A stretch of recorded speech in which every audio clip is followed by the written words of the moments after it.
Wake up, world. This world's dying. Father's trying to pay a $30 medical fee. You see, it's only $30 to you and me, which is equivalent to filling up a tank of gas that will get you maybe 300 miles, yet we forget about this family's trials, spending a lifetime paying off the debt of a medical file. Got his family trapped up in the depths of debt, slavery, and bondage. Don't you know his family's working 16 hours a day with very little pay, only 20 cents a day, 7 days a week, 30 to 40 years of slavery and bondage. And if they don't meet their quota, they'll get beat. But you and I might walk by 20 cents simply lying on the street. And don't you know his family consists of a 5-year-old son and a 6-year-old daughter, and they're working all day struggling just to get clean water. Wake up. 12-year-old girls in a room the size of my closet, being treated simply as a sex object. No value, no person there. She is just a thing. Her purpose? Bring men pleasure. So she does, 30 men a day, drug, beaten, abused, and deceived. This is her life, exploited. So why doesn't she call the police?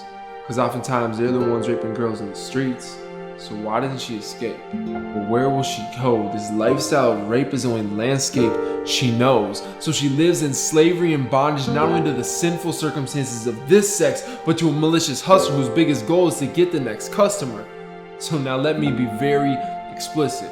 She is not a statistic. So whether it's your hand on the mouse or the rapist's hand on her, you're both guilty of touching the one who first touched her with his nail-pierced hands, forming her in the womb to be made in his likeness.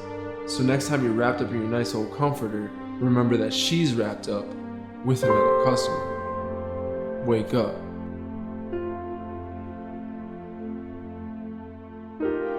This is the cry of my heart that I have to proclaim to myself, wake up. Yet it's funny, the world's cry to God is the same. Wake up! As if his heart's the one hardened to all the brokenness and the pain, the long and lonely nights, starving in the streets, living in fear of the next abuser, living in fear not of the future, but of what each day holds. So oftentimes we cry out to God, wake up! But we forget. He never sleeps, he never slumbers, he sees what's done in secret, his eyes penetrate the dark, he hears the cries of every broken heart, and he sees the tears of every daughter and every son, every one whom he himself has fearfully and wonderfully made. So when we do open our eyes to all the evil in this world, oftentimes we curse God as if he's the one that's evil. You see, the problem is evil people, not an evil God. No. He is the Lord Almighty, the one who reigns on high, El Shaddai, ruling with staff and rod. His wrath is good, his judgment is just, his grace abounds, his forgiveness reigns, and he offers freedom. Not bondage, but he is Lord. So there is hope in this dark, cold world, but it's only found in the global God, who is justice and light. So you see, for most of the world, justice only exists for those who can pay for it. So consider the one who paid for it, pay for it. And if you're not gonna pay for it, then the very least you could do is pray for it. But please, if you feel like God is calling you to do more, then go ahead and start banging down brothel doors, because so often we cry out to God, wake up! And he simply responds to us, you're the one dreaming. It's because of that you don't hear my children scream.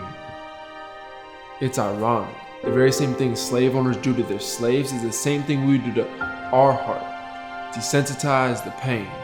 You see, that's the whole goal. Desensitize the pain. We've become so calloused and numb. Have you ever sat so long that your legs fallen asleep? This is exactly what's happened to us. Although we remain awake and aware, we are caught in the snare of our comfy old seat, and our legs remain lifeless like a piece of meat. But it's time to stand in this world for justice. Although darkness currently ensues, the light of day is coming. Dawn is approaching and light trickles in through the windowsill. And still we lie in bed. Still. So it's time. Wake up, world.